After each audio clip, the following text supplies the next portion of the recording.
یہ آپ خود فیصلہ کر لیجئے۔ اچھا، اب یہ معاملہ کیا تھا؟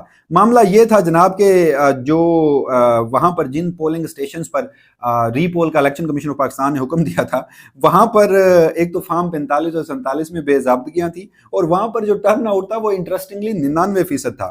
اور اس کے بعد جو وکیل تھے جمعیت علماء اسلام کے، انہوں نے چیف جسٹس قاضی فائز عیسیٰ کے سامنے وہی فارم 45 اور 47 کا جو واقعہ ہے، جو معاملہ ہے، وہ عدالت کے سامنے عدالت کی توجہ دلانے کی کوشش کی، جس پر چیف جسٹس قاضی فائز عیسیٰ صاحب نے کیا فرمایا؟ وہ کہتے ہیں کہ عدالت کو اتنی باریکیوں میں نہ لے کر جائیں، ٹریبیونلز بن چکے ہیں، اپیلیں وہاں دائر کریں، عدالت بیٹھ کر 400 الیکشن کیسز نہیں سن سکتی۔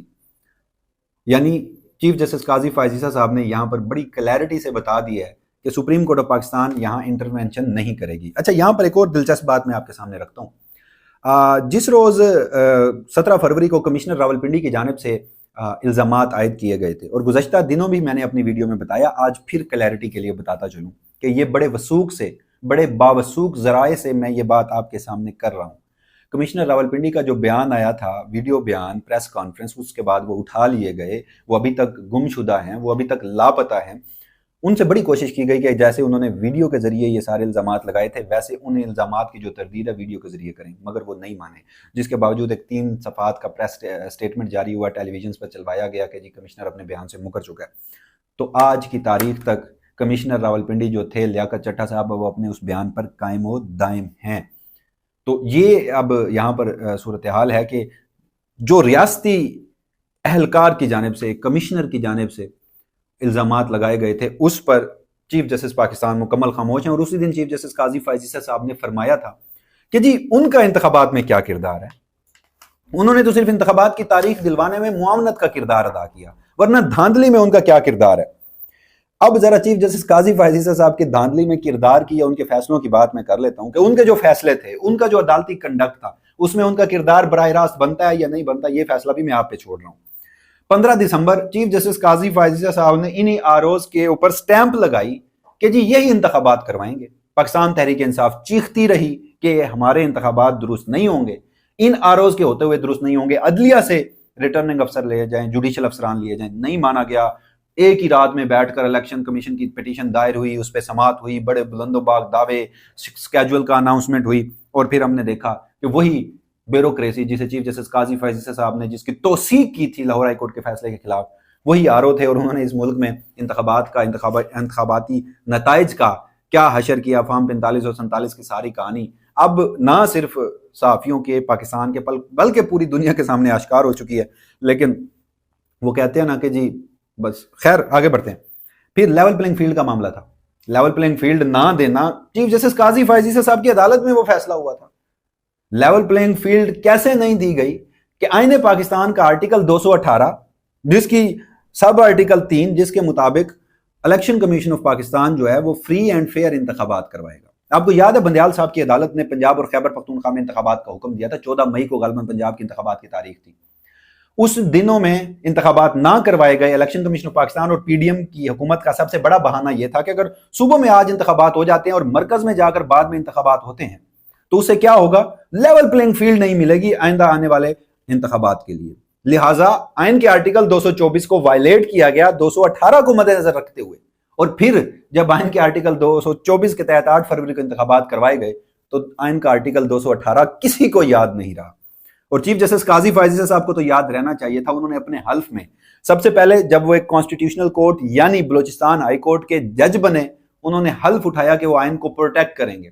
پھر بلوچستان ہائی کورٹ کے چیف جسٹس بنے، انہوں نے دوبارہ اس حلف کو اٹھایا، قسم کھائی کہ میں آئین کا تحفظ کروں گا۔ سپریم کورٹ آف پاکستان کے جج ایلیویٹ ہوئے، انہوں نے دوبارہ آئین کے تحفظ کی قسم کھائی۔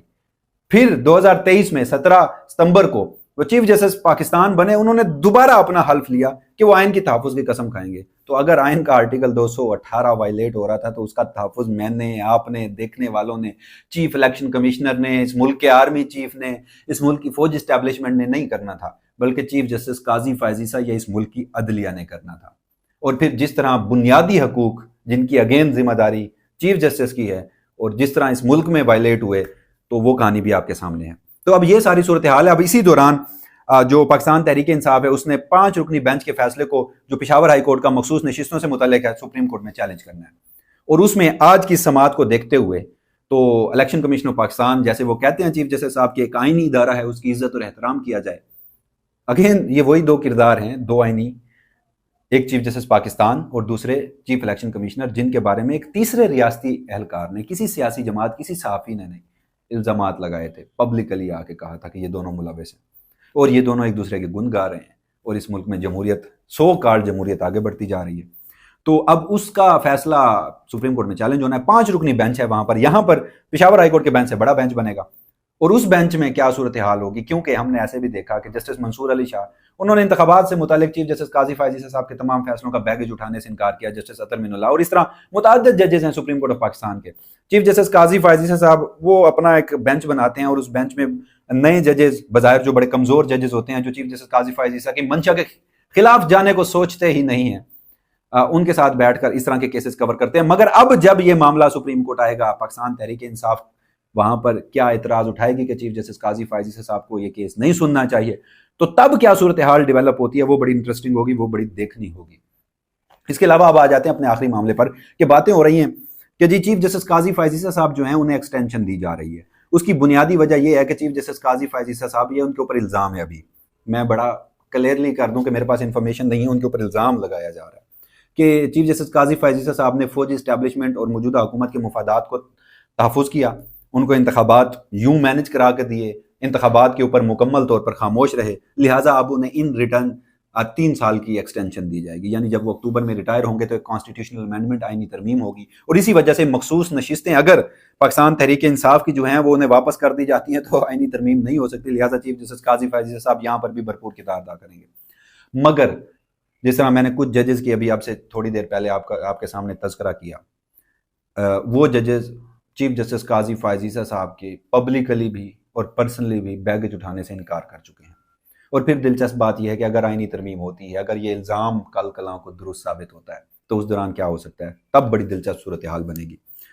اگر کوئی آئینی ترمیم ہوتی ہے، سپریم کورٹ آف پاکستان ماضی میں متعدد آئینی ترمیموں کو اڑا چکی. چیف جسٹس قاضی فائز عیسی صاحب نے 21ویں آئینی ترمیم راولپنڈی بار کیس میں فوجی عدالتوں کے فیصلے میں، چاہے وہ ڈائسینٹنگ میں تھے، چاہے وہ مائنورٹی میں تھے، مگر انہوں نے کہا تھا کہ ہم آئینی ترمیم بھی اڑا سکتے ہیں جو بنیادی حقوق کی خلاف ورزی میں ہو. تو پھر اس ملک میں آئینی ترمیم کو بھی عدالتوں کی جانب سے اڑایا گیا ہے. تو کمیٹی میں 3 ججز ہیں جو بینچ کی تشکیل کرتے ہیں. اگر ایک آئینی درخواست دائر ہوتی ہے، آئین کی انٹرپریٹیشن ہوتی ہے، یا وہ جو کانسٹیٹیوشنل امینڈمنٹ ہوگی اس کی جو انٹرپریٹیشن ہوگی، اس کے لیے جو درخواست آئے گی اس کو 3 ججز دیکھیں گے کہ اس کے اوپر بینچ کون سا بننا چاہیے. 2 ججز ایسے ہیں، جسٹس منصور علی شاہ اور جسٹس منیب اختر، جو مستقبل کے چیف جسٹس ہیں. اگر قاضی فائز عیسی صاحب کو ایکسٹینشن ملتی ہے تو براہ راست ایفیکٹ ہوگا، جو جن کا حق مارا جائے گا وہ 2 ججز ہوں گے.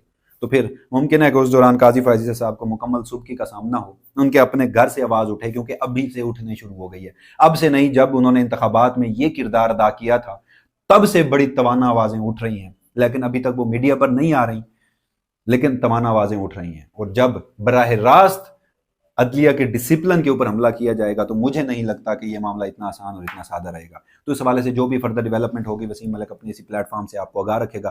تب تک کے لیے مجھے دیجیے گا اجازت. اللہ حافظ.